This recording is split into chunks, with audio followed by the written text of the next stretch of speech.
என்றெந்தன் படுக்கையிலும் சிந்திக்க ஏவியருளும்.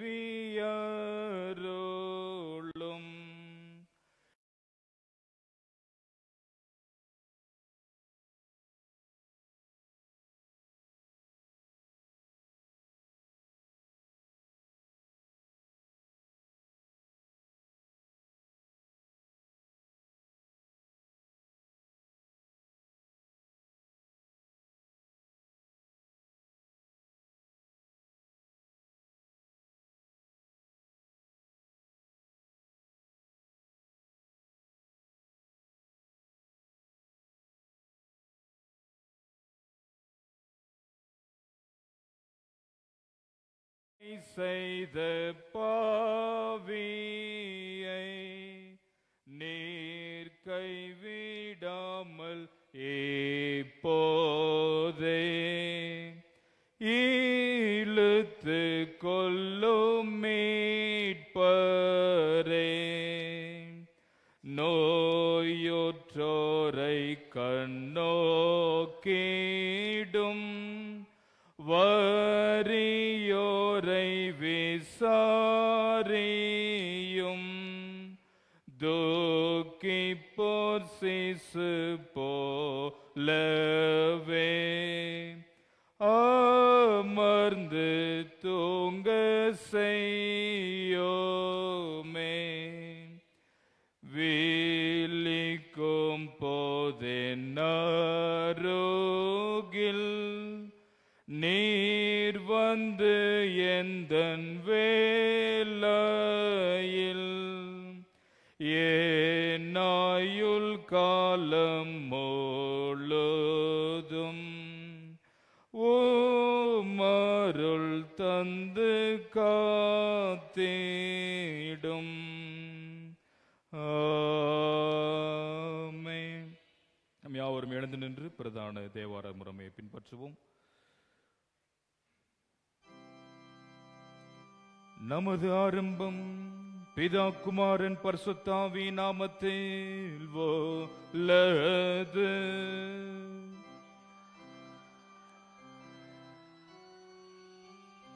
கர்த்தருக்குள் பிரியமானவர்களே,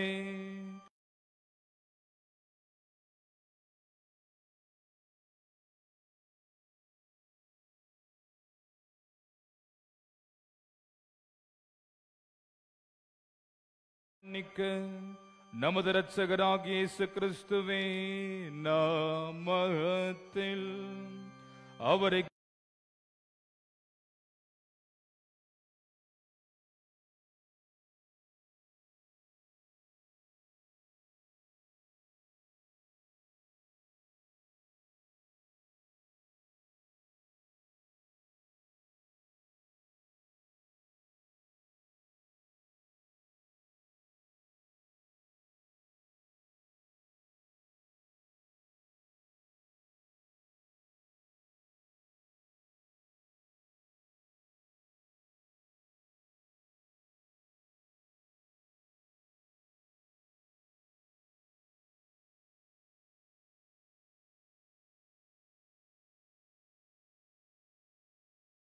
நெவரே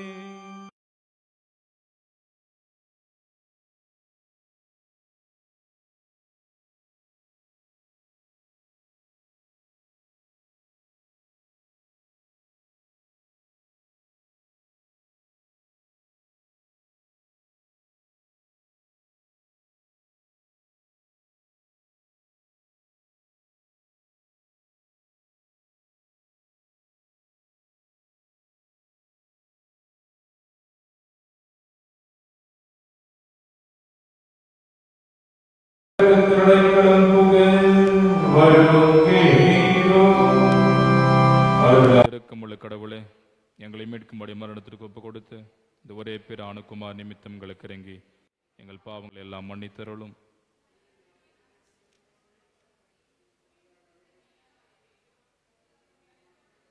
பரிசுத்த ஆவியை கொண்டு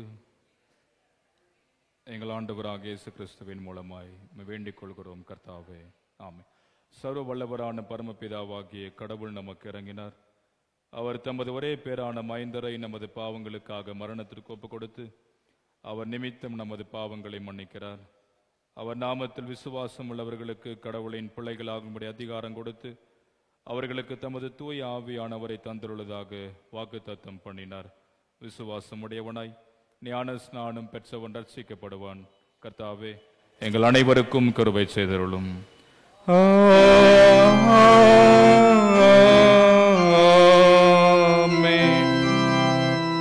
நாம் என்ற வண்ணமாகவே கர்த்தர் பரத்திற்கேறின பண்டிகைக்குரிய ஆரம்ப வகையத்தை பின்பற்றுவோம். பாடல் புத்தகத்திலே 93வது பக்கத்தில் அடங்கியுள்ளது.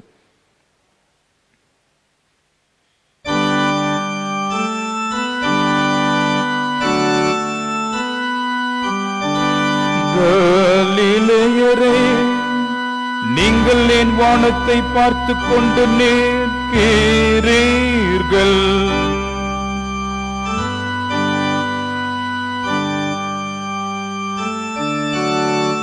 உங்களிடத்திலிருந்து வானத்துக்கு எடுத்துக் கொள்ளப்பட்ட இந்த இயேசு எவ்விதமாக வானத்துக்குள் போக கண்டீர்களோ அவ்விதமாகவே வருவார்.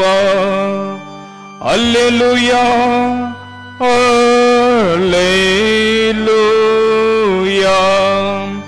சகல ஜனங்களே கை கொட்டுங்கள். கடவுள் முன் ஆரவாரம் செய்யுங்கள். பிதாவுக்கும் குமாரனுக்கும் பரிசுத்த ஆவிக்கும் மகிமையுண்டாவதாக.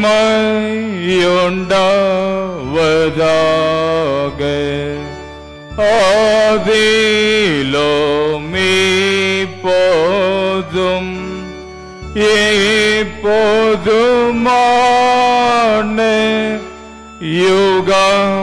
யுகங்களாம் இருக்கிறபடியே.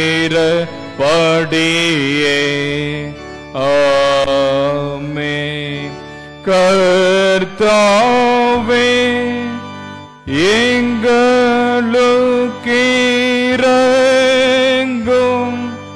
கிறிஸ்துவே, எங்களுக்கிரங்கும்.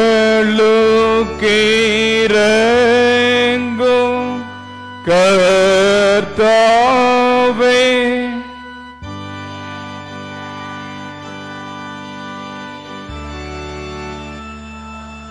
உன்னதத்தில் கடவுளுக்கு மகிமை, பூமியில் மனிதருக்குள் சமாதானம், அவர்கள் மேல் பிரியமாயிருக்கிறார். பரமராஜாவாகிய கர்த்தாவே, சர்வ வல்லமையுள்ள பிதாவாகிய கடவுளே, ஒரே பேரான குமாரனும் ஆண்டவருமாகிய இயேசு கிறிஸ்துவே, உன்னதமானவரே,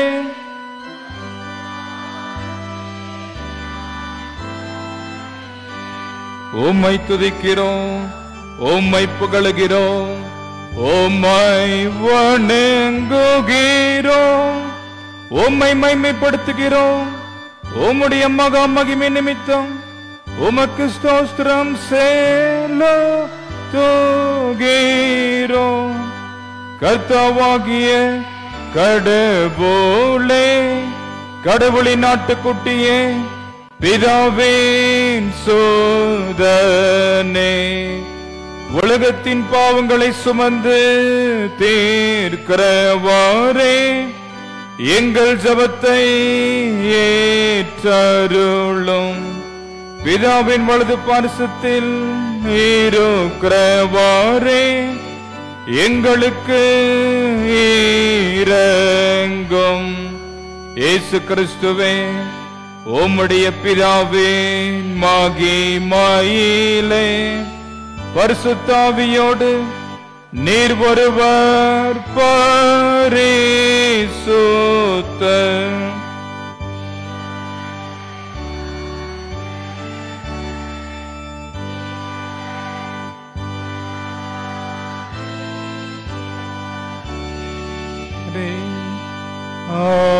ஆமென்.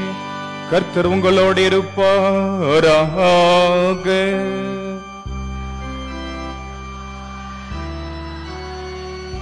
பிரார்த்தனை செய்வோமாக. சர்வ வல்லமையுள்ள கடவுளே, உமது ஒன்றான மைந்தராகிய எங்கள் நாதர் இயேசு கிறிஸ்து இன்றைய தினத்தில் பரத்திற்கு ஏறினதை நாங்கள் விசுவாசிக்கிறதை போல நாங்களும் இருதயத்தோடும் மனதோடும் பரத்திற்கு ஏறி அவரோடு இடைவிடாமல் சஞ்சரிக்கும்படி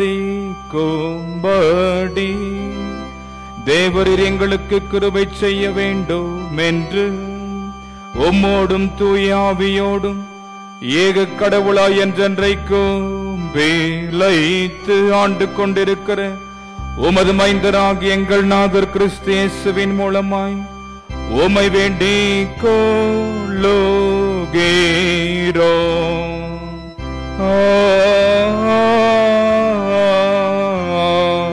ஆமென்.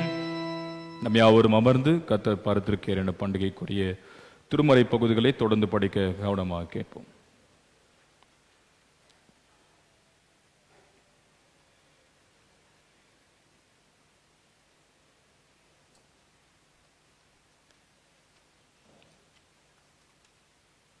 ஸ்தோத்திரம். கர்த்தர் பரத்திற்கு பண்டிகைக்கு நாளுக்குரிய திருமறை பகுதி முதலாவது சங்கீதம் 47வது சங்கீதம் முறையாக நாம் வாசிப்போம். சங்கீதம் 47. நம் யாவரும் எழுந்து நின்று முறையாக வாசிப்போம். சகல ஜனங்களை கை கொட்டுங்கள், களிப்புடுவனே கடவுள் முன் ஆரவாரம் செய்யுங்கள். கர்த்தர் பயங்கரமானவர், பூமி அனைத்தையும் ஆளும் மகத்தான ராஜா அவரே. ஜனங்களை நமக்கு கீழ்படுத்துவார், ஜாதிகள் நமக்கு பாதங்களுக்கு கீழாக்குவார். நமக்கு பிரியமான யாக்கோபின் சிறந்த தேசத்தை நமக்கு சுதந்திரமாக தெரிந்து அளித்தார். கடவுள் ஆர்ப்பரிப்போடும் கர்த்தர் எக்கால சத்தத்தோடும் உயர எழுந்தறினார். கடவுளை புகழ்ந்து பாடுங்கள், பாடுங்கள், நம்முடைய ராஜாவை புகழ்ந்து பாடுங்கள், பாடுங்கள். கடவுள் பூமி அனைத்துக்கும் ராஜா, பாடல்கள் எல்லாம் பாடி அவரை துதியுங்கள். கடவுள் போல் ஆளுகிறவர், கடவுள் தமது பரிசுத்த சிங்காசனத்தில் வீற்றிருக்கிறார். சேர்ந்து வாசிப்போம். ஜனங்களின் பிரபுக்கள் ஆபிரகாமின் கடவுளுடைய ஜனங்களாக சேர்க்கப்படுகிறார்கள். பூமியின் கேடயங்கள் கடவுளுடையவைகள், அவர் மிகவும் உயர்ந்தவர். குறிக்கப்பட்ட சங்கீத பாகம் வாசிக்கப்படுது. அப்படியே நாளுக்கு குறிக்கப்பட்ட திருமறை பகுதி அப்போஸ்தலர் நடபடிகள் 11ஆம் அதிகாரம் 1ஆம் வசனம் தொடங்கி 11ஆம் வசனம் படியாக நான் வாசி கேட்போம். அப்போஸ்தலர் நடபடிகள் 11:1-11. தேயோபிலோவே, இயேசுவானவர் தாம் தெரிந்து கொண்ட அப்போஸ்தலருக்கு பரிசுத்த ஆவியினாலே கட்டளையிட்ட பின்பு அவர் எடுத்துக்கொள்ளப்பட்ட நாள் வரைக்கும் செய்யவும் உபதேசிக்கவும் தொடங்கின எல்லாவற்றையும் குறித்து முதலாம் பிரபந்தத்தை உண்டாக பண்ணினேன். அவர் பாடுபட்ட பின்பு 40 நாளளவும் அப்போஸ்தலருக்கு தரிசனமாகி தேவனுடைய ராஜ்யத்திற்குரியவைகளை அவர்களுடனே பேசி அநேகம் தெளிவான திருஷ்டிடங்களினாலே அவர்களுக்கு தாம் உயிரோடு இருக்கிறவராக காண்பித்தார். அன்றையும் அவர் அவர்களுடனே கூட வந்திருக்கும் போது அவர்களை நோக்கி, யோவான் ஜலத்தினாலே ஞானஸ்தானம் கொடுத்தான், நீங்கள் சில நாட்களுக்குள்ளே பரிசுத்த ஆவியினாலே ஞானஸ்தானம் பெறுவீர். ஆகையால் நீங்கள் எருசலேமை விட்டு போகாமல் என்னிடத்தில் கேள்விப்பட்ட பிதாவின் வாக்குத்தத்தம் நிறைவேற காத்திருங்கள் என்று கட்டளையிட்டார். அப்பொழுது கூடி வந்தவர்கள் அவரை நோக்கி, ஆண்டவரே, இக்காலத்தில ராஜ்யத்தை இஸ்ரவேலுக்கு திரும்ப கொடுப்பீர் என்று கேட்டார்கள். அதற்கு அவர், பிதாவானவர் தம்முடைய அதிஞானத்தினாலே வைத்திருக்கிற காலங்களையும் வேலைகளையும் அறிகிறது உங்களுக்கு அடுத்ததல்லவா? பரிசுத்த ஆவி உங்களிடத்தில் வரும்போது நீங்கள் பெலனடைந்து எருசலேமிலும் யூதேய முழுவதிலும் சமாரியவிலும் பூமியின் கடைசி பரியந்தமும் எனக்கு சாட்சிகளையாய் இருப்பீர்கள் என்றார். இவைகள் அவர் சொன்ன பின்பு அவர் பார்த்து கொண்டிருக்கையில் உயர எடுத்துக்கொள்ளப்பட்டவர், அவர்கள் கண்களுக்கு மறைவான ஒரு மேகம் அவரை எடுத்துக்கொண்டது. அவர் பேசுகிற போது அவர்கள் வானத்தை அண்ணாந்து பார்த்து கொண்டிருக்கையில், இதோ வெண்மையான வஸ்திரம் தரித்தவர்கள் 2 பேர் அவர்கள் அருகே நின்றார்கள். கலிலேயர் ஆகிய மனுஷரே, நீங்கள் ஏன் வானத்தை அண்ணாந்து பார்த்து நின்றீர்கள்? உங்களிடத்தில் இருந்து வானத்துக்கு எடுத்துக்கொள்ளப்பட்ட இந்த இயேசுவானவர் எப்படி உங்கள் கண்களுக்கு முன் வானத்துக்கு எழுந்தறி போனாரோ அப்படியே மறுபடியும் வருவார் என்றார்கள் என்பதே. அப்படி நாளுக்கு குறிக்கப்பட்ட சுவிசேஷ பகுதி லூக்காயின் புத்தகம் 24ஆம் அதிகாரம் 44ஆம் வசனம் தொடங்கி 53ஆம் வசனம் முடியும். ஆண்டவரே, உமக்கு மகிமை உண்டாவதாக. லூக்கா 24ஆம் அதிகாரம் வசனங்கள் 44 முதல் 53 வரை. அவர்களை நோக்கி, மோசேயின் நியாய பிரமாணத்திலும் தீர்க்க தரிசனங்களின் ஆகமங்களிலும் சங்கீதங்களிலும் என்னை குறித்து எழுதியிருக்கிறவைகளை எல்லாம் நிறைவேற வேண்டியது என்று நான் உங்களோடு இருந்தபோது உங்களுக்கு சொல்லிக் கொண்டு வந்த விஷயங்கள் இவைகளே என்றார். அப்பொழுது வேத வாக்கியங்களை அறிந்து கொள்ளும்படி அவர்களுடைய மனதை அவர் திறந்து அவர்களை நோக்கி, எழுந்திருக்கிறபடி கிறிஸ்து பாடப்படவும் 3ஆம் நாளில் மரித்தோரிலிருந்து எழுந்திருக்கவும் வேண்டியதாய் இருந்தது. அன்றிய மனம் திரும்புதலும் பாவம் மன்னிப்பும் எருசலேம் தொடங்கி சகல தேசத்தாருக்கும் அவருடைய நாமத்தினாலே பிரசங்கிக்கப்படவும் வேண்டியது. நீங்கள் இவைகளுக்கு சாட்சிகளாக இருக்கிறீர்கள். என் பிதா வாக்குத்தத்தம் பண்ணினதே இதோ நான் உங்களுக்கு அனுப்புகிறேன். நீங்களோ உன்னதத்திலிருந்து வரும் வேலனால் தர்ப்பிக்கப்படும் வரைக்கும் எருசலேம் நகரத்தில் இருங்கள் என்றார். பின்பு அவர் பெத்தானியா வரைக்கும் அவர்கள் அழைத்து கொண்டு போய் தம்முடைய கைகளை உயர்த்தி அவர்களை ஆசீர்வதித்தார். அவர்களை ஆசீர்வதிக்கையில் அவர்களை விட்டு பிரிந்து பரலோகத்துக்கு எடுத்துக்கொள்ளப்பட்டார். அவர்கள் அவரை பணிந்து கொண்டு மிகுந்த சந்தோஷத்தோடு எருசலேமுக்கு திரும்பி வந்து நாடோறும் தேவாலயத்திலே தேவனை புகழ்ந்து துதித்து கொண்டிருந்தார்கள். ஆமீன். அறத்துக்கேரின் பண்டிக்குரிய திருமறை பகுதி வாசிக்க முடிந்தது.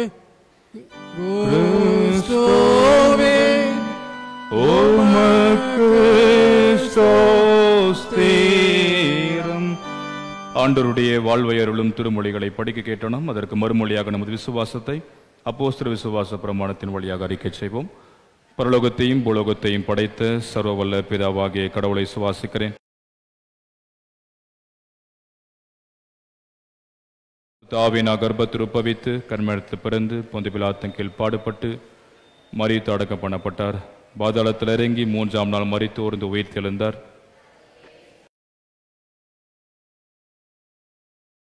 திருக்க வருவார். பரிசுத்தவரை சுவாசிக்கிறேன். பொதுவான பரிசுத்த கிறிஸ்துவ சபையும் பரிசுத்தனுடைய ஐக்கியமும் பாவ மன்னிப்பும் நித்திய சுவாசிக்கிறேன். ஆமென். நம் யாவரும் அமர்ந்து ஆண்டுடைய இறை செய்திக்கு ஆயத்தமாக 321வது பாடல் பாதை காட்டும் மா எகோவா என்கிற பாடலை இணைந்து பாடுவோம். 321வது ஞான பாடல்.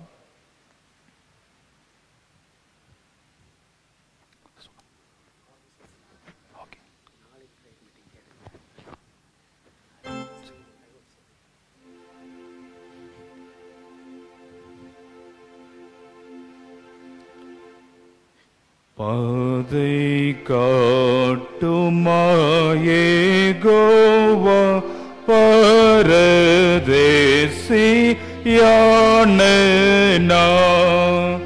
பலவேனன்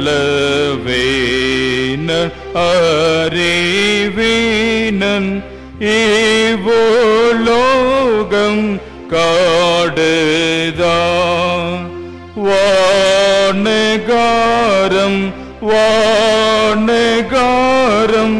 தந்து என்னை போசியும் தந்து என்னை போசியும் ஜீவத்தண்ணீர் ஓரும் மூச்சை நீ திறந்து தாரோமே தீபமேகஸ்தம்பம் காட்டும் வழியில் நடத்துமே வல்ல மீட்ப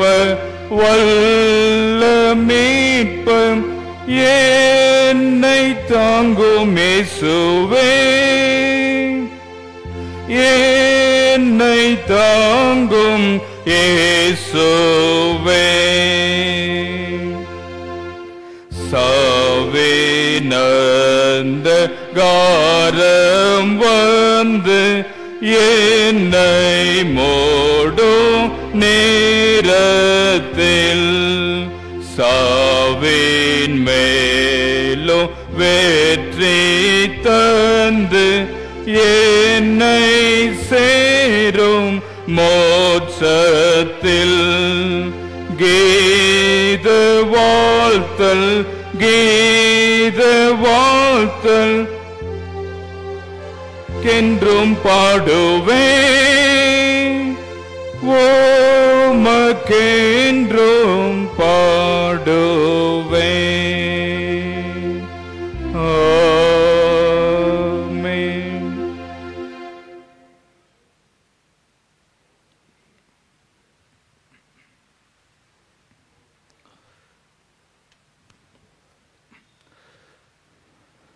நம் தந்தையாகிய கடவுளிடமிருந்தும் அவர் தம் மைந்தரும் நம் ஆண்டவருமாகிய கிறிஸ்தேசுடமிருந்தும் இந்த மகிழ்ச்சியான மத்திய வார ஆராதனையில் மிக சிறப்பாக நாம் தூய ஜேம்ஸ் லூதரன் நூற்றாண்டு திருச்சபையின் குடும்பங்களாக இணைந்து நம் ஆண்டவர் இயேசுவினுடைய பரத்திற்கேறின பண்டிகையாக இந்த சிறப்பு வழிபாட்டை நாம் அனுசரித்துக் கொண்டிருக்கிறோம். எனவே இந்த நல்ல வேளையில நம்முடைய சிந்தனைக்கென்று நாம் எடுத்துக்கொள்கின்ற ஆண்டுடைய திருவார்த்தை நாம் படிக்க கேட்ட முதல் திருமறை பகுதி அப்போஸ்தலர் நடவடிக்கைகளின் புத்தகம் முதல் அதிகாரம் முதல் 11 வசனங்களில் மிக குறிப்பாக 11வது வசனத்தை மாத்திரம் நாம் வாசித்து தியானிப்போம்.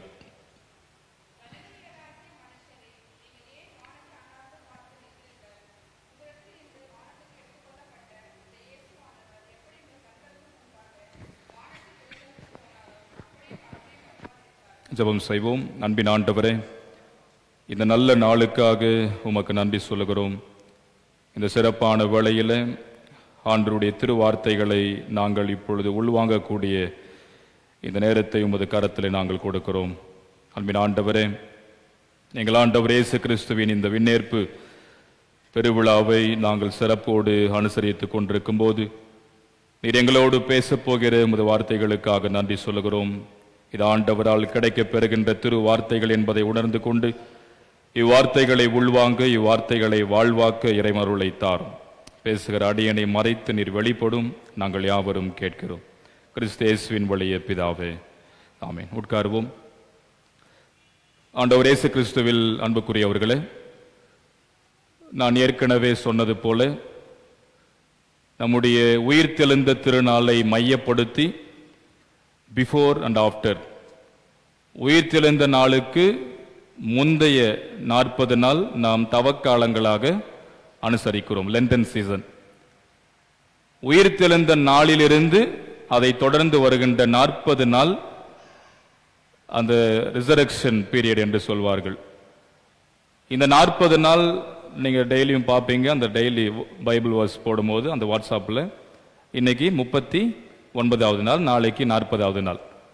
ஸோ யூஸ்வலாகவே அது வியாழக்கிழமை தான் அந்த பண்டிகை வரும். நம்முடைய வாழ்க்கையிலே பொதுவாகவே இந்த சிறப்பான முக்கிய பண்டிகைகளை நாம் அனுசரித்து கொண்டிருப்பது வழக்கமான ஒன்றுதான். அதை நான் கடந்த மகிமை விழுந்தர் பண்டிகை அன்றைக்கு கூட நான் சொன்னேன். மகிமை விழுந்தர் பண்டிகையை எடுத்துக்கொண்டாலும் எப்பயுமே அது அந்த முதல் ஜனவரி மாதம் 6ஆம் தேதி தான் வரும். அதிலும் மாற்று கருத்து கிடையாது. ஆஷ் வெனஸ்டே எடுத்துக்கனா அதுவும் எப்போதான் வரும்? ஆஷ் வெனஸ்டே தான் வரும். அதே போல இது Ascension Day, the feast of our Lord's Ascension என்று சொல்வார்கள். ஆண்டவர் இயேசுவினுடைய பரத்திற்கேறின பண்டிகை அல்லது விண்ணேற்பு பெருவிழா என்று இதை சொல்வார்கள். அப்ப இது சிறப்புக்குரிய ஒரு பண்டிகை. ஆனால் நாம் அதை பெரிய அளவில் கொண்டாடுவது கிடையாது. அதனால தான் கடந்த வாரம் அதை பற்றி அறிவிப்பு கொடுக்கப்பட்டது. நானும் உட்காந்து ஒர்க் பண்ணி உங்களுக்கு ஒரு இன்விடேஷன் மாதிரி ரெடி பண்ணி வாட்ஸ்அப் பண்ணேன். எல்லாம் பார்த்துருப்பீங்க. ஆனால் அதற்கான முக்கியத்துவம் நமக்கு தெரிவதே கிடையாது. எல்லா சபையிலும் அவ்வளோதான். ஆனால் ஈஸ்டராக இருக்கட்டும், அதுக்கும் மேலே கிறிஸ்மஸாக இருக்கட்டும் நாம் மிக கோலாகலமாக கொண்டாடுவோம். ஆனால் நம்முடைய திருச்சபையினுடைய வரலாற்றில் நம்முடைய அந்த கேலண்டரில் எல்லாவற்றையும் நீங்கள் பார்த்தால் தெரியும், இதை பண்டிகையாக கொடுக்கப்பட்டிருக்கும். அதனால தான் நம்ம அந்த ஆரம்ப வாக்கியம் அதிலும் கூட கர்த்தர் பரத்திற்கேறின பண்டிகை என்றுதான் அந்த ஆரம்ப வாக்கியம் வந்தது. ஸோ இப்படி இது ஒரு பண்டிகையின் நாள். ஏனென்றால் நம் ஆண்டவர் இயேசு கிறிஸ்து கடவுளுடைய இடத்திலிருந்து, அந்த கடவுளினுடைய மிகப்பெரிய அந்த நிலையிலிருந்து அவர் இறங்கி வந்து மீண்டும் அங்கேயே கடந்து போன ஒரு நாள். ஸோ அங்கே இருந்து வந்த நாளை நாம் கொண்டாடுகிறோம் கிறிஸ்துமஸ் அப்படின்னு சொல்லி. இங்கே இருந்து அவர் மீண்டும் கடந்து போன நாளை கண்டிப்பாக நாம் மிக மகிழ்ச்சியோடு கொண்டாடப்பட வேண்டிய ஒன்று. ஒருவேளை அது துக்கமான ஒன்று என்று சொல்லி நாம் கொண்டாடாமல் விடுகிறோமோ என்று தெரியவில்லை. ஐயோ, இங்கிருந்து நம்ம விட்டு பரத்துக்கு போயிட்டாரு இல்லையா. கிறிஸ்துமஸ் வார்த்தையானவர் மாமிசமானார், மனு உருவாகி நம் மத்தியிலே குடிக்கொண்டார். அப்படி இருக்கும்போது அவர் இங்கிருந்து போயிட்டாரு நம்மளை விட்டு என்றுகின்ற ஒரு எண்ணத்தோடு நாம் ஒருவேளை தெரியவில்லை அப்படி அனுசரிக்காமல் போய்விடுகிறோமோ என்னவோ. ஆனால் இது ரொம்ப மிக சிறப்புக்குரிய நாள் என்பதை நாம் மறந்துவிடவே கூடாது. ஸோ நாம் படிக்க கேட்ட சிந்தனை பகுதியில் அப்போஸ்தலர் நடபடிகளின் புத்தகம் 1 அதிகாரம் 11வது வசனம். கலிலேயரே, நீங்கள் ஏன் வானத்தை அண்ணார்ந்து பார்த்து கொண்டு நிற்கிறீர்கள்?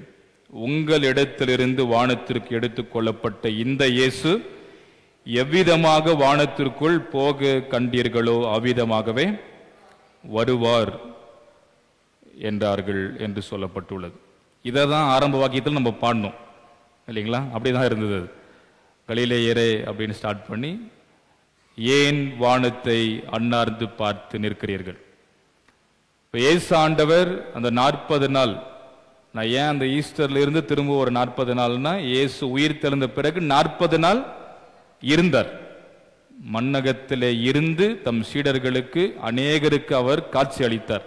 நான் உயிருள்ள ஆண்டவராக இருக்கிறேன் என்பதை அவர்கள் எல்லாருக்கும் தெளிவாக காண்பித்துவிட்டு அவர்களை அழைத்து கொண்டு போய் இயேசு ஆண்டவர் பரத்திற்கு எடுத்துக்கொள்ளப்பட்டார்.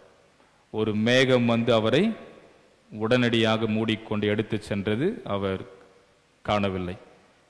இதை பார்த்து கொண்டே நிற்கிறார்கள். இப்பொழுது சீடர்களுடைய மனநிலை எப்படி இருக்கும் இல்லையா? இந்த உலகத்தையே ரட்சிக்க வந்த இயேசுநாதர் நம் மத்தியிலே வாழ்ந்தவர்.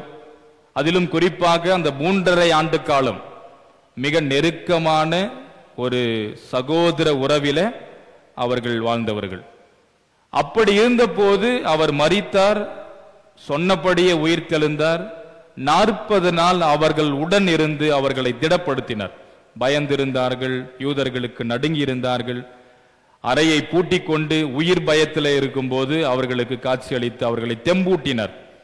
இப்படி எல்லாம் நிறைவேற்றி முடித்த பிறகு 40வது நாள், அதாவது நாளை தினத்தில் அவர் விண்ணேற்பு அடைவதை நம்முடைய திருச்சபைகளில், அந்த மெயின் லைன் சர்ச்சஸ் என்று அழைக்கப்படுகின்ற எல்லா திருச்சபைகளிலும் அதை மிக சிறப்போடு அனுசரிப்பது வழக்கமான ஒன்று. அப்ப அவர் போய்விட்டாரு, நம்மிடத்தில் இப்பொழுது இல்லை என்று சொல்லி அவர்கள் எல்லாரும் வானத்தை அண்ணார்ந்து பார்த்து நிற்கிறார்கள். அந்த ஒரு இழப்பின் அல்லது பிரிவினுடைய ஏக்கம் வழி அவர்களுக்கு அந்த நேரத்தில் கட்டாயமாக இருந்திருக்கும் இல்லையா? இப்ப அவரு டிஸ்அப்பியர் ஆயிட்டார். இப்படி இருக்கும்போதுதான் ஏன் பார்த்து கொண்டிருக்கிறேன் என்று சொல்லி தூதர்கள் சொல்லுகிறார்கள், மீண்டும் அவர் அப்படியே வருவார். அதுதான் என்ன சொல்றோம், the second coming of Jesus அப்படின்றோம்ல, இயேசுவின் 2ஆம் வருகை. இதை பத்தி நிறைய நம்ம கேள்விப்பட்டிருப்போம். 2வது வருகை, மீண்டும் இயேசு வரப்போகிறார். அதுதான் இங்க சொல்றாங்க, மீண்டும் அவர் போனபடியே திரும்பவும் வருவார் என்பதை அவர்கள் சொல்வதை நாம் பார்க்கிறோம். இங்கிலாந்து தேசத்தில் ஒரு பக்தி உள்ள ஒரு பெண்மணி, ஆண்டவருக்கென்று மிக வைராகியத்தோடு ஆண்டவருக்கென்று வாழ்ந்து கொண்டிருந்த ஒரு பெண்மணி, ஒரு நாள் அவருடைய கணவர் அவர்கள் மிக வியாதிப்பட்டு இறுதியில் அவர்கள் இறந்து போகிறார்கள். அப்படி இறந்து போன மாத்திரத்தில் அந்த பெண்மணியினால், பக்தி உள்ள பெண்மணியினால் அவருடைய இழப்பை தாங்கிக் கொள்ள முடியவில்லை. வேதனை, வருத்தம், சஞ்சலம், கண்ணீர், புலம்பல் எல்லாம் அவர்களுக்கு வருகிறது. இப்படி இருக்கும்போது அவர்கள் யோசிக்கிறார்கள், நம்முடைய கணவர் நம்மளை விட்டு போயிட்டாங்களே, இனிய வாழ்க்கை என்னவாகும்? கேள்விக்குறியோடு, வேதனையோடு அவர்கள் இருக்கிறார்கள். அப்படி எல்லாம் அவர்கள் இருந்து இறுதியில் அவரை அடக்கம் செய்கிறார்கள். அடக்கம் செய்து முடித்த பிறகு இல்லத்தை நோக்கி அந்த பெண்மணி வந்து கொண்டிருக்கும் போது, அவருடைய இல்லத்தின் வெளியிலே, சுவரிலே, நம்ம வீடுகளெல்லாம் நம்ம பார்த்தா நமக்கு தெரியும், சில வீடுகளில் அந்த இன் அவுட் இல்லையா, அவங்க பேர் போட்டு இன் அவுட் வச்சிருப்பாங்க. அதாவது இன் அப்படின்னா அவர் வீட்டுக்குள்ள இருக்கிறார் அப்படின்னு அர்த்தம், அவுட்னா வீட்டில இருந்து வெளியே போயிட்டு இருக்காரு அப்படின்னு அர்த்தம். ஆனால் இவருடைய வீட்டில் வித்தியாசமாக கான் அவுட் பேக் சூன் என்று அதில் இருந்ததாம். கான் அவுட் பேக் சூன் அப்படின்னு சொல்லி, வெளியே போய் இருக்கிறேன், சீக்கிரமாக வருகிறேன் அப்படின்னு அந்த வாசகம். இதை பார்த்த மாத்திரத்தில் அந்த பக்தி உள்ள பெண்மணி புரிந்து கொண்டார்களாம். என்ன புரிந்து கொண்டார்கள் என்றால், இயேசுவும் இப்படிதானே இந்த உலகத்திலிருந்து தன்னுடைய பணிகள் எல்லாம் நிறைவேற்றிவிட்டு இறுதியில் எடுத்து கொள்ளப்பட்டார். மீண்டும் சீக்கிரமாக வருகிறேன் என்று சொல்லியிருக்கிறாரு. அப்படி வரும்போது அவர் என் கணவரையும் அழைத்து கொண்டு வருவார். மரித்தவர்கள் முதலாவது எழுந்திருப்பார்கள் என்று நாம் திருமறையிலே தெளிவாக வாசிக்கிறோம். உயிரோடு இருக்கிறவர்கள் எதிர்கொண்டு போவோம் என்று சொல்லி, அப்போ இயேசு ஆண்டவர் மீண்டும் வருவார். அப்பொழுது எல்லாரும் உயிரோடு கூட அங்கே அவரோடு வாழ்வோம் என்பதை தான் நாம் எல்லாரும் விசுவாசித்துக் கொண்டிருக்கிறோம். அப்ப அதை அவர்கள் புரிந்து கொண்டு அவர்கள் தங்களை திடப்படுத்தி கொண்டார்களாம். இப்போ நாம் சிந்திக்கக்கூடிய திருமறை பகுதியை மையப்படுத்தி சில முக்கியமான சத்தியங்களை உங்களோடு பகிர்ந்து கொள்ள விரும்புகிறேன். இயேசு ஆண்டவர் எங்கே அவர் போகிறார் என்கின்ற ஒரு கேள்வியை நாம் எழுப்பி பார்க்கும்போது, யோவான் நற்செய்தி நூல் 14ஆம் அதிகாரத்தின் 12வது வசனத்தை வாசிங்க. யோவான் 14:12. இன்னொருவர் யோவான் 6:62 எடுத்துக்கொள்ளுங்கள்.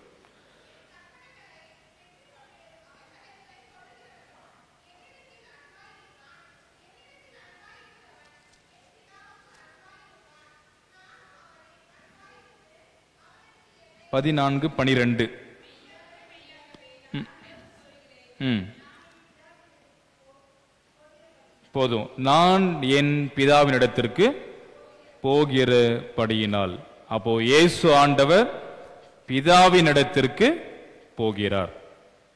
அவர் எங்க போயிட்டாரு அப்படின்னா பிதாவினிடத்திற்கு போகிறார். 6ஆம் அதிகாரம் 62வது வசனத்தை வாசிங்கள்.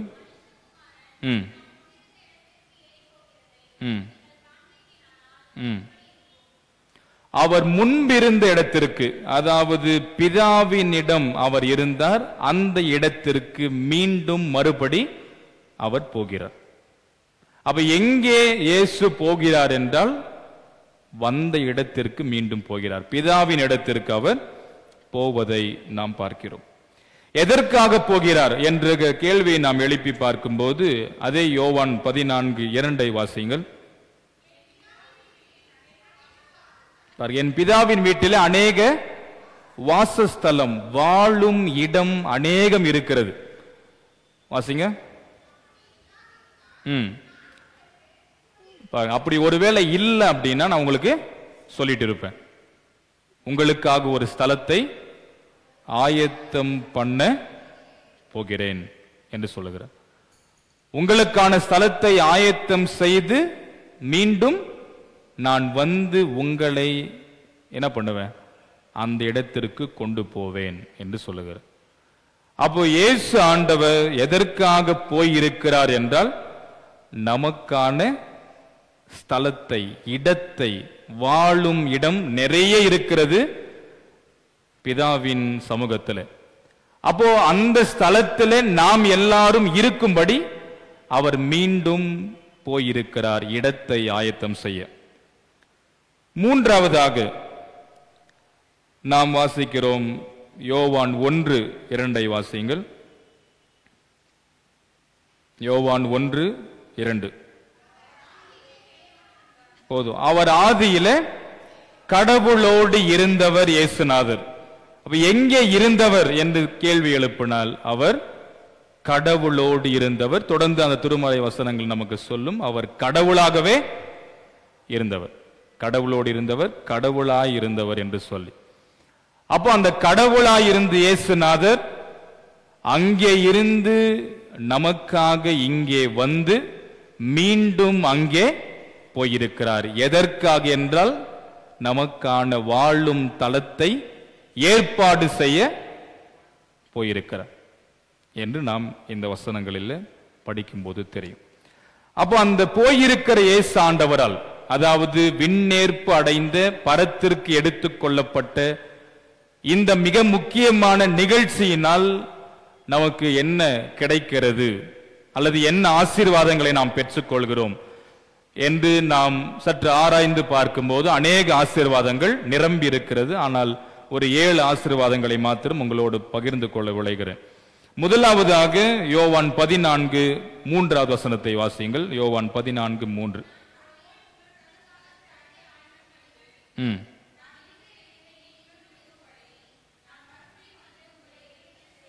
பாருங்க, நான் இருக்கும் இடத்திலே நீங்களும் இருக்கும்படி உங்களை வந்து என்னிடத்துல சேர்த்துக் கொள்வேன். அப்போ இயேசு ஆண்டவர் பரத்திற்கு எடுத்துக் கொள்ளப்பட்டதனுடைய நமக்கான ஆசீர்வாதம் என்ன என்றால் நாம் இயேசுவோடு இருக்கிற வாழ்வை இறுதியிலே பெற்றுக்கொள்வோம். அவரோடு இணைந்து வாழ்கிற வாழ்க்கையை அவர் நமக்கு வழங்குகிறார். இரண்டாவதாக அதே 14:12 வசனத்தின் பிற்பகுதி வாசிங்க. பிற்பகுதி அடுத்தது.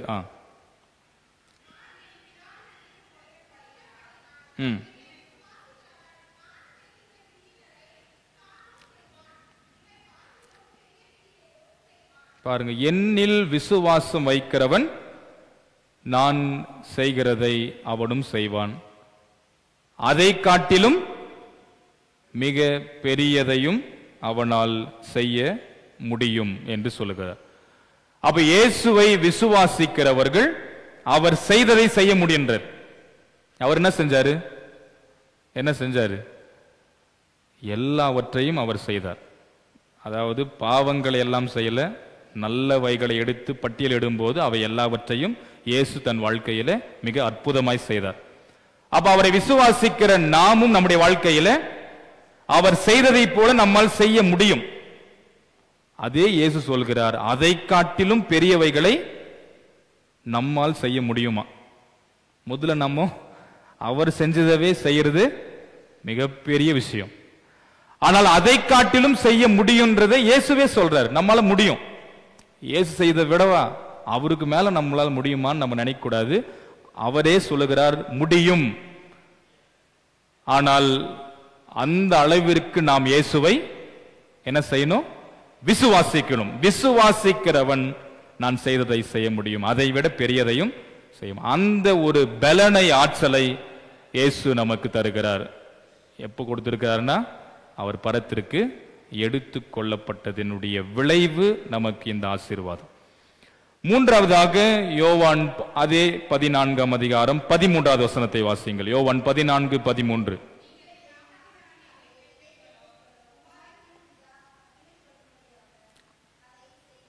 பாருங்க, நீங்கள் என் நாமத்தில் எதை கேட்பீர்களோ குமாரனில் பிதா மகிமைப்படும்படியாக அதை செய்வேன் என்று சொல்லுகிறார். இயேசுவின் நாமத்தினாலே. அதனாலதான் நம்ம ஜெபம் செய்யும் போது ஜெபத்தினுடைய நிறைவு இயேசுவின் வழியே ஜெபிக்கிறோம் அப்படின்னு சொல்றோம். ஆனா சில பேர் பாத்தீங்கன்னா டைரக்டாவே என்ன பண்ணுவாங்க? இயேசுவை சொல்லி ஜெபிப்பாங்க இல்லையா? அன்புள்ள இயேசு சுவாமி அப்படின்வாங்க. அப்படின்னு சொல்லிட்டு இறுதியில் எப்படி ஜெபிக்க முடிக்கணும்? இயேசுவின் வழியே. இயேசு கிட்ட சொல்லி இயேசு கிட்ட அப்படி இல்லை, பிதாவை நோக்கி தான் ஜெபிக்கணும். இதுதான் நம்முடைய ஜெபம்.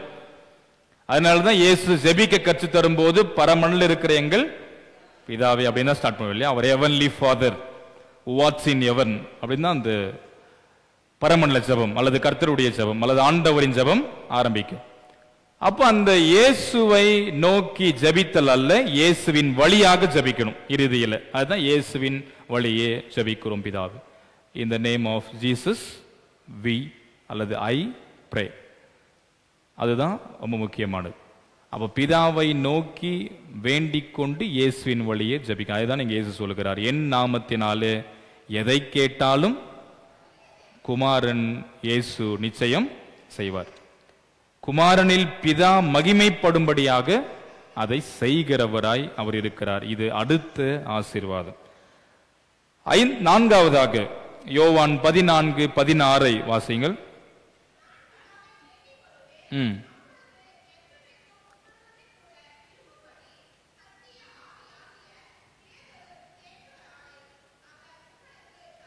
பாருங்க, நமக்கு தேற்சரவாளரை, இந்த மொழிபெயர்ப்புள்ள சகாயரை நான் உங்களுக்காக தருவேன், அனுப்புவேன் அப்படின்றார். அப்போ அவர் போனாதான் அது வரும்ன்றது இயேசுவே சொல்லுவார். அப்போ இயேசு ஆண்டவர் வேறொரு தேற்சரவாளரை அல்லது வேறொரு சகாயரை, அந்த சத்திய ஆவியானவரை உங்களுக்கு நான் அருள்வேன். எப்படின்னா, நம்மை விட்டு அவர் பரத்திற்கு எடுத்துக் கொள்ளப்படுகின்ற அந்த வேளையில் தான் நமக்கு அந்த ஆசீர்வாதங்கள் எல்லாம் கிடைக்க பெற்றது. ஐந்தாவதாக ரோமர் 8:34 பிற்பகுதி. ரோமர் 8:34 பிற்பகுதி.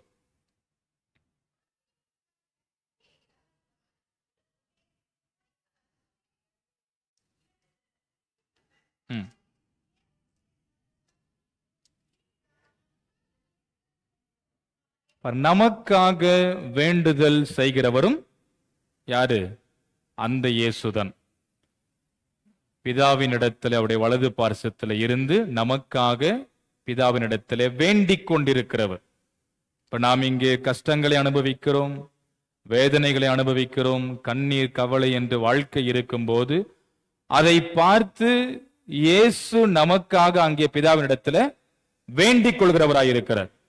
அப்ப அங்கே அவர் இருப்பது நமக்கு ஆசீர்வாதம் தான். ஏனென்றால் நமக்காக அங்கே வேண்டிக் கொண்டு ஜெபித்துக் கொண்டிருக்கிறார். அதுதான் இன்னைக்கு அந்த வசனத்தை நான் போட்டேன் இல்லையா? பாத்தீங்களா? படிச்சீங்களா? என்ன வசனம்? அந்த சீடர்களுக்கு மாத்திரம் நான் வேண்டிக் கொள்ளவில்லை, அவர்கள் வழியாக அவருடைய வார்த்தைகளை கேட்கக்கூடிய மக்களுக்காகவும் உம்மிடத்தில் வேண்டிக் கொள்கிறேன் என்று இயேசு பிதாவை நோக்கி ஜெபிக்கிற அந்த ஹை பிரீஸ்ட்லி பிரேயர் யோவான் 17 சோ நமக்காக வேண்டிக் கொள்கிறவர் இயேசுநாதர். இது அடுத்த ஆசீர்வாதம். எபிரேயர் 8 முதல் 2 வசனங்களை வாசிங்கள். எபிரேயர் 8:1-2.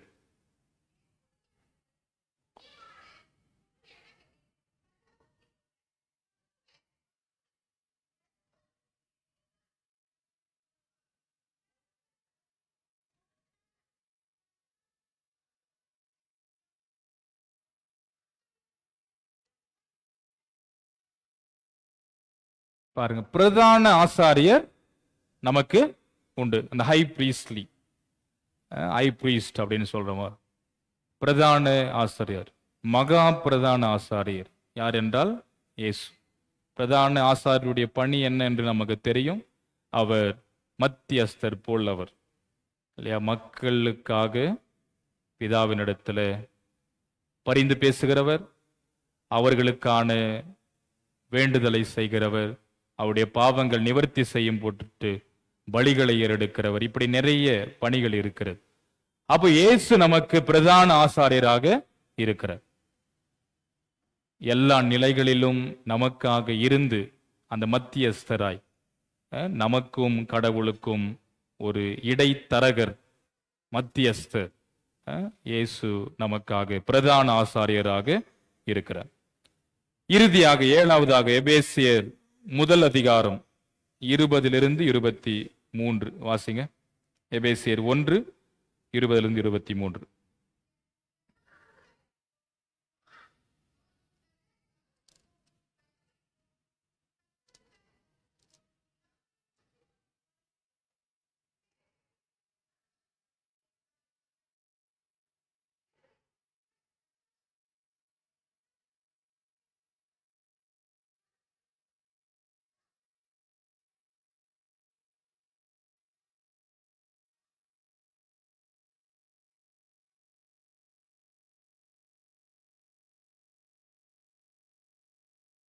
போதும். எல்லாவற்றிற்கும் மேலான தலையாக, தலைவராக திருச்சபைக்கு கடவுள் கொடுத்திருக்கிறார் இயேசுவை. சோ இந்த திருச்சபைக்கு யார் தலைவர் அல்லது தலை என்றால் இயேசு ஆண்டவர். நம்ம சொல்றோம் இல்லையா, இந்த வீட்டின் தலைவர் இயேசுவே. இருக்கு இல்லையா, நம்ம வீட்டில் கூட சில போர்டெல்லாம் இருக்கும், இந்த வீட்டின் தலைவர் இயேசு. சோ திருச்சபைக்கு யார் தலை என்றால் இயேசு ஆண்டவர் தான். அப்ப இயேசு ஆண்டவர் இந்த விண்ணேற்பு அடைந்தது அல்லது தான் வந்த இடத்திற்கு, பிதாவின் இடத்திற்கு மீண்டும் கடந்து சென்றதனுடைய ஆசீர்வாதங்கள் இவ்வளவு இருக்கிறது.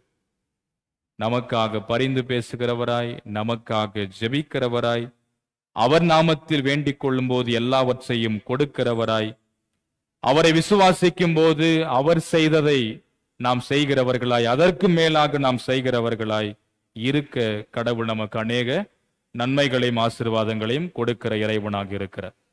ஆகையினாலே இந்த ஆசீர்வாதங்களை நம்முடைய வாழ்க்கையில் நாம் பெற்றுக்கொள்ள வேண்டும் என்றால் நாம் என்ன செய்ய வேண்டும்? அவர் பரத்திற்கு எடுத்துக் கொள்ளப்பட்டார். ஏறக்குறைய 2000 ஆண்டுகளை நாம் கடந்தவர்களாக இருக்கிறோம். ஆனால் இந்த ஆசீர்வாதங்களை நம்முடைய வாழ்க்கையிலே நாம் பெற்றுக்கொள்ள நாம் செய்ய வேண்டிய முக்கியமான கடமை என்னவென்றால், நாம் படிக்க கேட்ட அதே அப்போஸ்தலர் நடபடிகளின் புத்தகம் 1 அதிகாரம் 5வது வசனத்தை வாசியுங்கள்.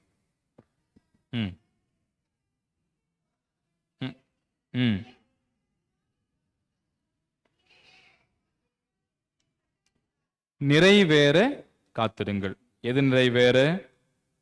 பிதாவின் வாக்குத்தத்தம் நிறைவேற காத்திருங்கள். சோ காத்திருத்தல் அது ரொம்ப முக்கியமானது. வாழ்க்கையில நாம் காத்து கொண்டே இருந்தால் ஒரு நேரத்தில் நமக்கு என்ன செய்யும்? சலிப்பு ஏற்படும் இல்லையா? இப்போ நம்ம பஸ்ஸுக்காக வெயிட் பண்றோம்னு வச்சுங்களேன், வரும்னு சொல்லிட்டு வரல, அது என்ன நடந்திருக்குன்னு நமக்கு தெரியாது. பஞ்சர் ஆகிருக்கலாம், பிரேக் டவுன் ஆகிருக்கலாம், நமக்கு தெரியாது. அது ட்ரெயின் போனால் நமக்கு தெரியும். சில நேரத்தில் சிக்னல் கிடைக்கல அப்படின்னா என்ன ஆகும்? ட்ரெயின் வெயிட் பண்ணி 1 hour 2 hourலாம் சில நேரத்தில் நமக்கு மிகப்பெரிய சலிப்பு ஏற்படும். அப்போ காத்திருத்தல் என்பது நமக்கு ஆட்டோமேட்டிக்காக என்ன ஆயிரும்? அந்த ஒரு சலிப்பு நிலையை கொண்டு வந்து வரும். அப்போ காத்திருக்கணும். இப்போ இவ்வளோ நாள் நம்ம காத்திருந்தா இருக்கிறோம். எதற்காக? அவர் கடந்து போனபடி மீண்டும் இங்கே வருவார்.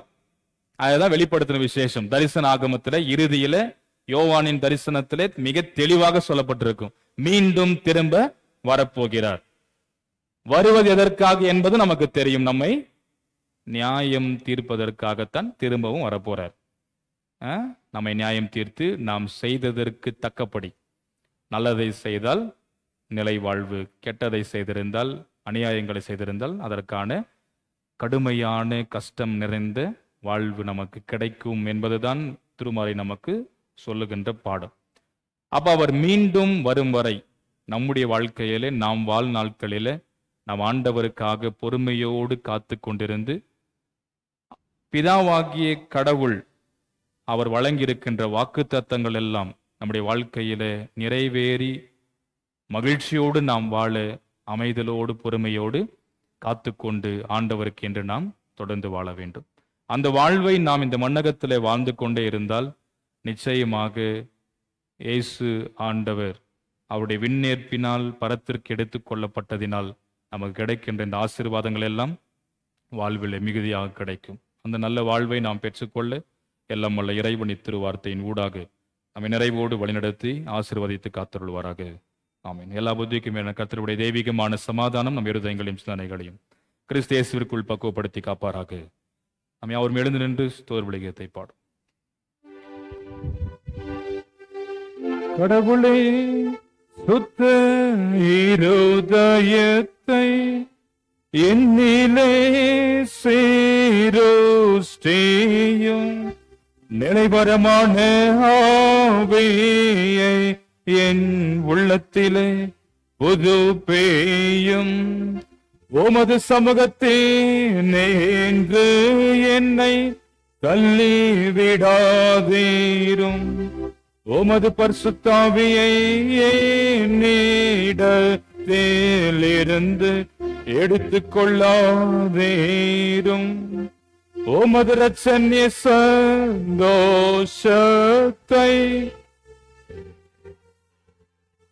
எனக்கு தாரும்.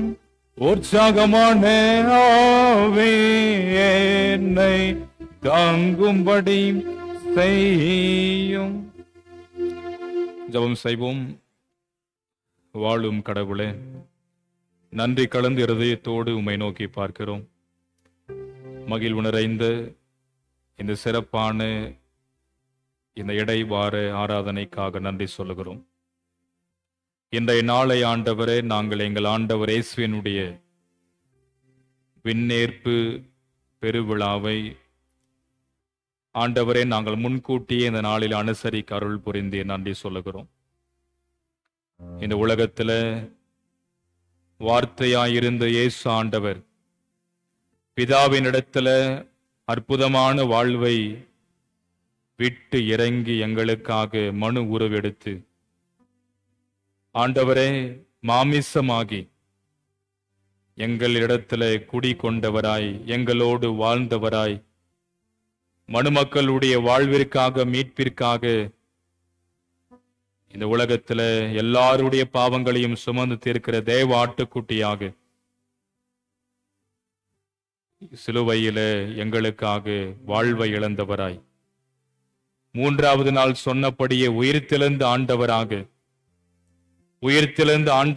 நான் இருக்கிறேன் என்பதை தன் சீடர்களுக்கும் மற்ற அநேக சீடர்களுக்கு அவர் காட்சி அளித்து 40 நாள் இந்த மண்ணகத்தில வாழ்ந்து இறுதியில பிதாவின் சமூகத்தில எங்கிருந்து வந்தாரோ அங்கேயே மீண்டுமாக மறுபடியும் அவர் கடந்து போனார். எதற்காக கடந்து போனார் என்று நாங்கள் சிந்திக்கும் போது எங்களுக்கான இடத்தை ஆயத்தம் செய்ய கடந்து போயிருக்கிறார். இதனால் எங்களுக்கு கிடைக்கிற ஆசீர்வாதங்கள் என்ன என்பதை ஒரு 7 ஆசீர்வாதங்களை நாங்கள் சிந்திக்க கடவுள் கிருபை செய்து நன்றி சொல்லுகிறோம். அன்பின் ஆண்டவரே, அந்த எல்லா ஆசீர்வாதங்களையும் வாழ்க்கையில் நாங்கள் பெற்றுக்கொள்ள அருளைத்தார். பிரதான ஆசாரியராக எங்களுக்கு இருந்து எங்களுக்காக பரிந்து பேசி வேண்டிக் கொள்கிறவராய் நீர் இருக்கிறீர். உம் நாமத்திலே ஜெபித்தால் எல்லாவற்றையும் நீர் வழங்கக்கூடிய ஆண்டவராய் இருக்கிறீர். உம்மிலே விசுவாசம் வைத்தார். நீர் செய்தவைகளை எல்லாம் எங்களால் செய்ய முடியும், அதை விட மேலாக செய்ய முடியும் என்பதையும் எங்களுக்கு நீர் வழங்கி இருக்கிறீர்.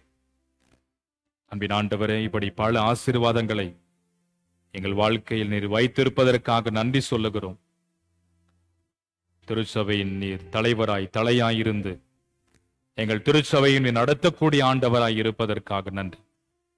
இந்த எல்லா ஆசீர்வாதங்களையும் எங்கள் வாழ்க்கையில பெற்றுக்கொள்ள இயேசு சொன்னது போல் பொறுமையோடு காத்து கொண்டிருங்கள், சலித்து போகாமல் அமைதலோடு பொறுமையாக காத்துக்கொண்டு வேண்டிக் கொள்ளுங்கள், ஜெபியுங்கள். பிதாவாகிய கடவுள் வாக்குத்தத்தமாக வழங்கின எல்லாம் உங்கள் வாழ்க்கையில நிறைவேற காத்திருங்கள் என்று சொன்னது போல் அமைதலோடு பொறுமையாக ஆண்டவருக்கு காத்திருந்து பிதாவாகிய கடவுள் வாக்குத்தத்தமாக வழங்கின எல்லாம் எங்கள் வாழ்க்கையில நிறைவேற நீர் துணை புரியும். அதன் வழியாக நீர் தருகின்ற இந்த ஆசீர்வாதங்களை நாங்கள் பெற்றுக்கொள்ள துணை புரியும். அந்த நல்ல வாழ்வை தூய ஜேம்ஸ் லூதரன் நூற்றாண்டு திருச்சபையின் குடும்பங்களாய் அனைவரும் பெற்றுக்கொள்ள கர்த்தர் அருளைத்தார். எங்கள் திருச்சபைக்காக வேண்டிக் கொள்கிறோம். திருச்சபையின் பொறுப்பாளர்களை, துணை பொறுப்பாளர்களை, மூப்பன்மார்களை, ஆலோசகர்களை, மாதர்களை, வாலிப சகோதர சகோதரிகளை, சிறு பிள்ளைகளை, பெரியவர்களை, வயதான மக்களை கண்ணோக்கிப்பார். திருச்சபையின் அனைத்து விசுவாச குடும்பங்களையும் கோயில் பிள்ளையும் நீர் ஆசீர்வதையும் நன்மை நாளை கிருபை நாளை யாவரையும் முடிசூட்டி காத்தருள வேண்டும் என்று சொல்லி நாங்கள் வேண்டிக் கொள்கிறோம். அன்பின் ஆண்டவரே, இவ்வேளையிலும் கூட பலவீனத்திலே சுகவீனத்திலே இருக்கிற தம்முடைய மக்களை கண்ணோக்கி பாரும், பலப்படுத்தும், சுகப்படுத்தும், ஆற்றல் படுத்தி அருள வேண்டும் வைக்கிறோம்.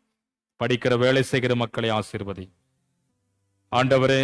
குறிப்பாக இன்றைய நாளிலும் இந்த வார நாட்களிலே பிறந்த நாள், திருமண நாள், விசேஷ நாட்களை ஆண்டவரே கண்டு காணப்போகிற தம்முடைய மக்களை கண்ணோக்கி பார்த்து நீர் ஆசீர்வதித்தருள வேண்டும் என்று நாங்கள் வேண்டிக் கொள்கிறோம். இந்த சிறப்பான வழிபாட்டிலே பங்கெடுத்து உமது திருநாமத்தை உயர்த்தி கொண்டிருக்கிற தம்முடைய மக்கள் அனைவரோடும் உடைய கரம் தங்கியிருக்கட்டும். ஆண்டவரே, அவருடைய ஜெபங்களை எல்லாம் கர்த்தர் தயவோடு செவிசாய்த்து மறுமொழி அருள வேண்டும் என்று சொல்லி நாங்கள் வேண்டிக் கொள்கிறோம். வர தவறி போனவர்களும் வரக்கூடிய நாட்களில் தவறாமல் எல்லா வழிபாடுகளிலும் பங்கெடுத்து நீர் தருகிற ஆசீர்வாதங்களை பெற்றுக்கொள்ளக்கூடியவர்களாயிருக்க துணை புரிய வேண்டும் என்று சொல்லி நாங்கள் தாழ்மையோடு வேண்டிக் கொள்கிறோம்.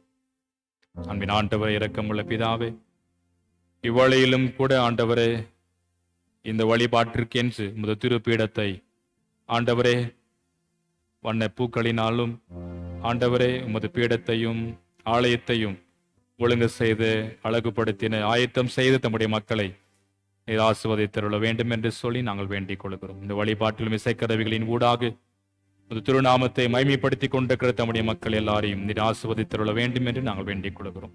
இந்த சிறப்பு வழிபாட்டை ஆண்டவரே சமூக ஊடகத்தின் வழியாக ஆயிரக்கணக்கான மக்கள் இந்த வழிபாட்டில் இணைந்து உம்மை தொழுது கொள்ளக்கூடிய நல்ல வாய்ப்புகளை தந்திருக்கிறீர். ஆண்டவரே, இந்த சமூக ஊடகத்தின் வழியாகவும் இந்த வழிபாட்டில் இணைந்திருக்கிற தம்முடைய மக்களின் மீது ஆசீர்வதியும். இதை ஏக்கிக் கொண்டிருக்கிறதானே அன்பு வாலிபர்களோடு உடைய கரம் தங்கியிருக்க வேண்டும் என்று சொல்லி நாங்கள் வேண்டிக் கொள்கிறோம். அன்பின் ஆண்டவரே, தொடர்ந்து என்னுடைய எல்லா தேசங்களையும், என்னுடைய இந்திய தேசத்தையும், எல்லா திருச்சபைகளையும், குறிப்பாக இயேசுலூசா திருச்சபையும் நீ தொடர்ந்து ஆசீர்வதித்தருள வேண்டும் என்று சொல்லி நாங்கள் தாழ்மையோடு வேண்டிக் கொள்கிறோம். இந்த கிருபையும் வழிநடத்தலும் எங்களோடு நிறைவாக தங்கியிருக்கட்டும். எங்கள் யாவரையும் தாழ்த்துகிறோம். எங்கள் வழியாக திருநாமம் மகிமை அடையட்டும், ஆட்சிமை அடையட்டும். இயேசுவின் வழியை வேண்டிக் கொள்கிறோம் எங்கள் அன்பின் பரலோக பிதாவே. ஆமென். பரமண்டக்கு எங்கள் பிதாவே, நாமும் பரிசுத்தப்படுவதாக, ராஜ்யம் வருவதாக, சித்தம் பரமன்று செய்து போல பூமியிலையும் செய்யப்படுவதாக.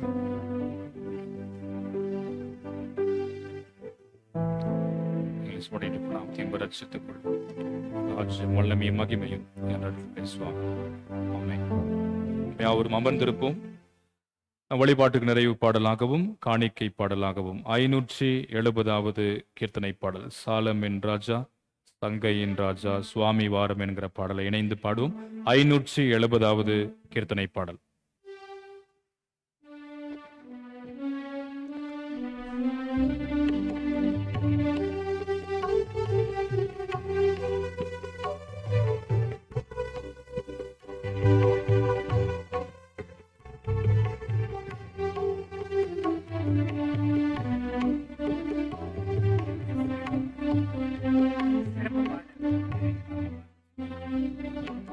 சாலேமின் ராஜா சங்கையின் ராஜா சுவாமி வாருமே.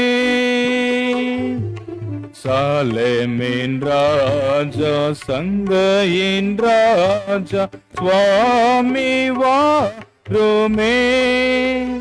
இந்த தாரணி மீதின் ஆளுகை செய்திட சடுதி வாருமே.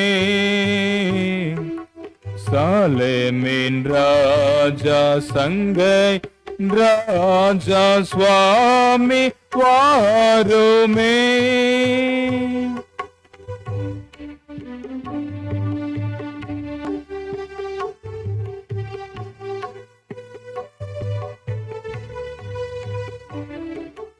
சீக்கிரம் வருவோம் என்றுரைத்து போன செல்வகுமாரனே. சீக்கிரம் வருவோம் என்றுரைத்து போன செல்வகுமாரனே. இந்த சீயோனின் மாதுகள் தேடி திரிகின்ற செய்தி கேளீரோ. சாலேமின் ராஜா சங்கையின் ராஜா வாருமே.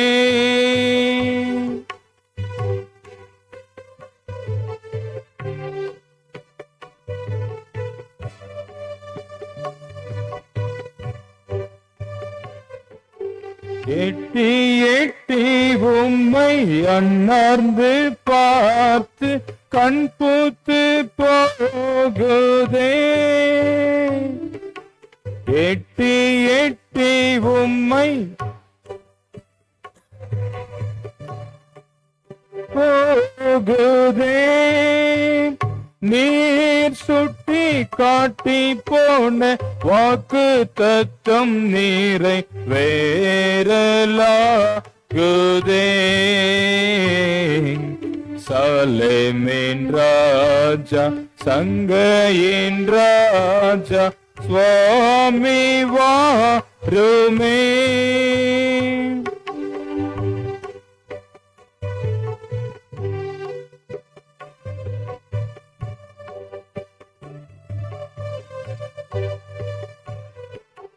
நங்கை எருசலேம் பட்டினம் உம்மை நாடி தேடுதே.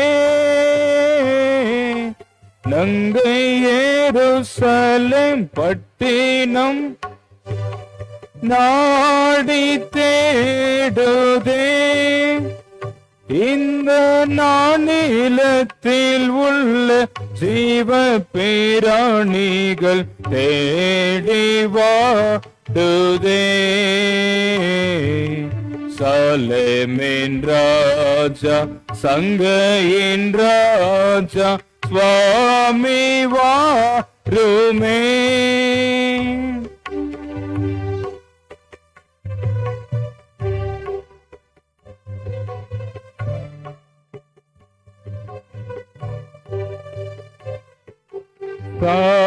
சாட்சியாக சுப விசேஷ தாரணி மேபோதே.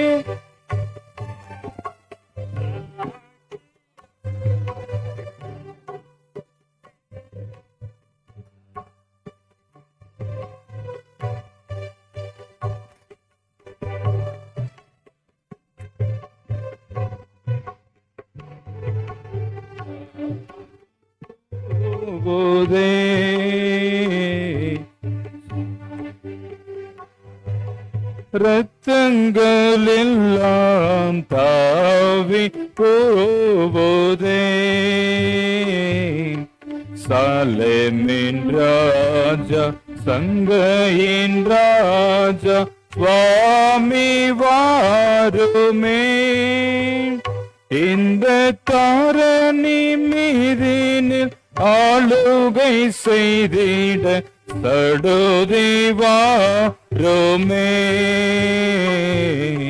சாலேமின் ராஜா சங்கையின் ராஜா சுவாமி வாருமே. அன்பார்ந்தவர்களே, இவ்வேளையில் அருமையான பிள்ளை ரெபேக்கா அவர்கள் ஒரு சிறப்பு பாடலை இப்பொழுது வழங்குவார்கள்.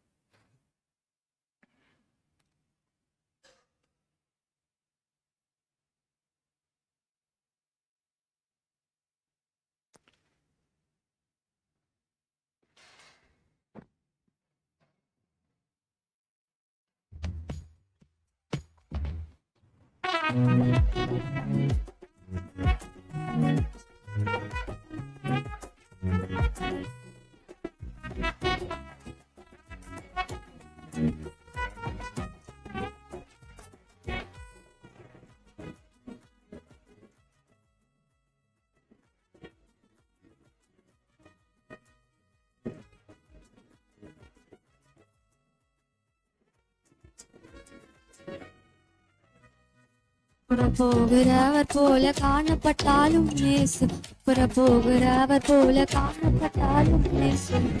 இது நோக்கமாயில்லார் அவர் அறிவார்.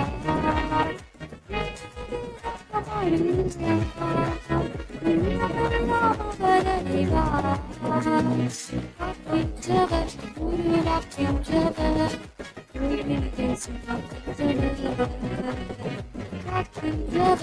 உருவாக்கின்றவர்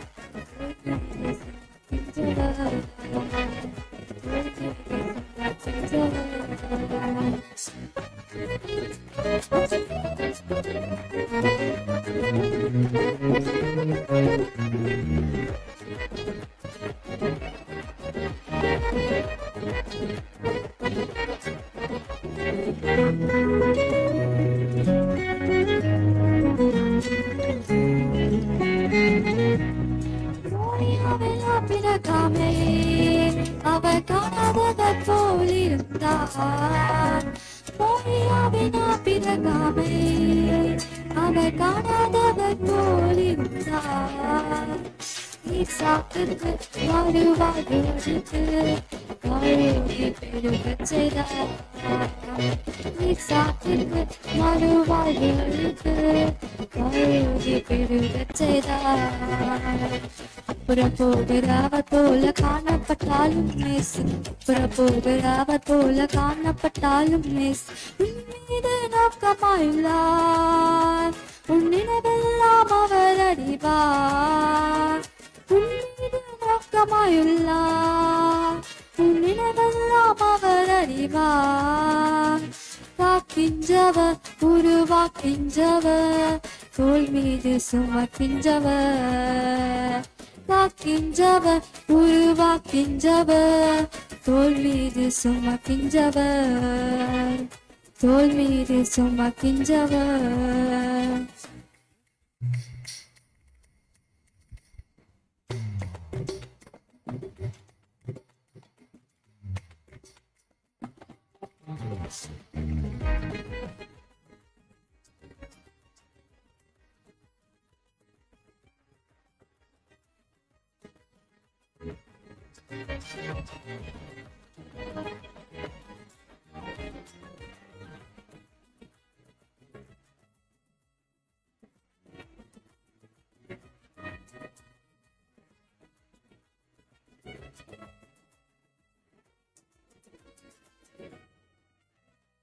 கப்பலின் அடிக்கட்டிலில் அவர் காணாதவர் போல இருந்தார்.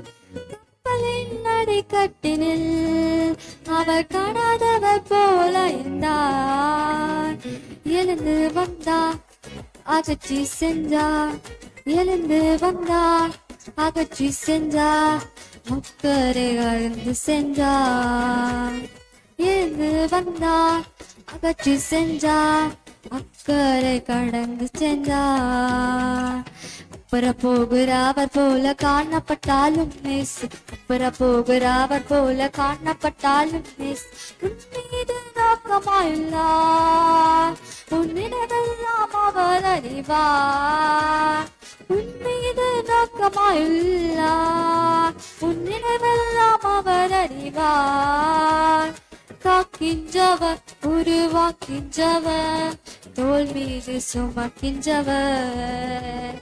காக்கின்றவர் உருவாக்கின்றவர், தோள் மீது சுமக்கின்றவர். தோள் மீது சுமக்கின்றவர். தோள் மீது சுமக்கின்றவர்.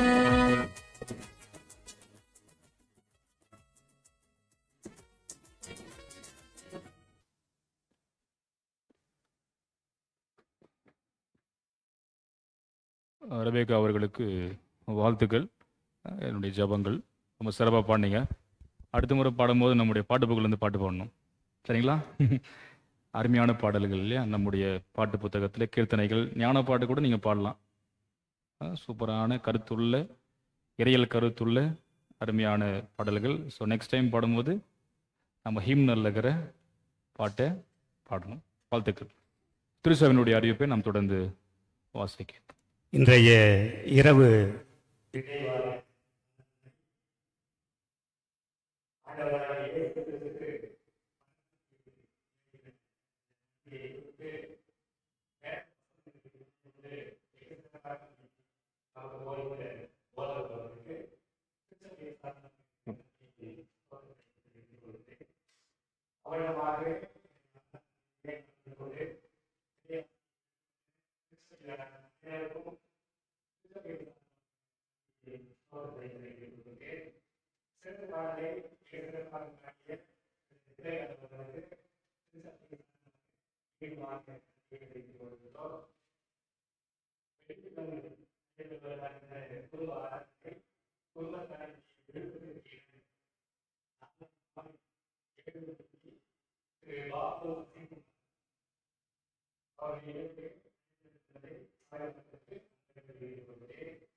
நாம் இறுதியாக செவித்திரை ஆசிரோடு வழிபாட்டை நிறைவு செய்வோம், ஜெபம் செய்வோம்.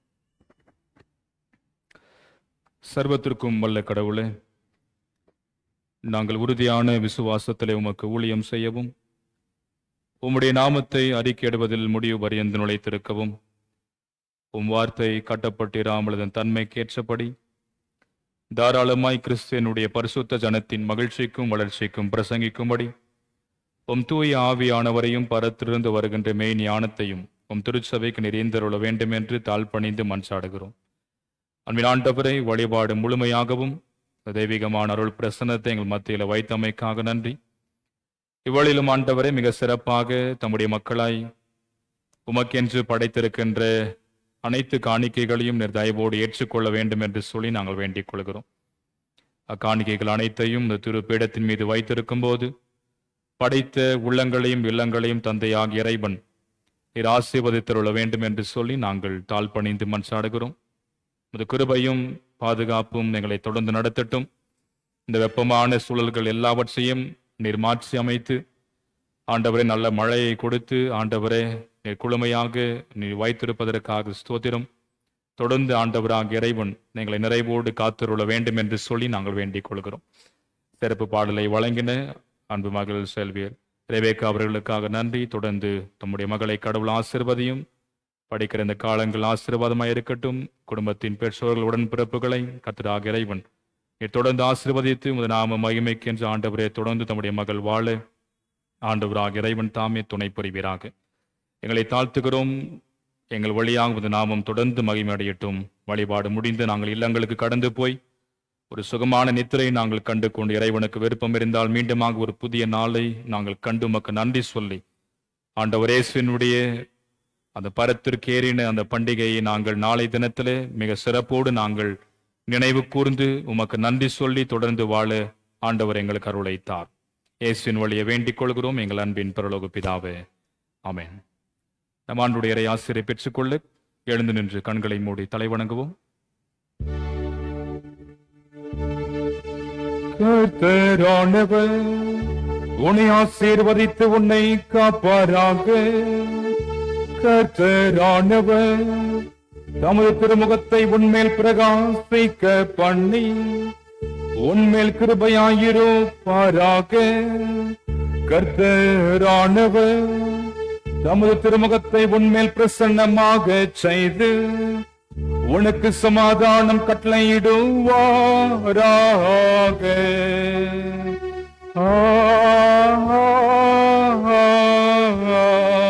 ஆமென். என்னோடேரோமே நேசக்கர்த்தரே வெளிச்சமாங்கே ஈரோட்டாயிற்றே.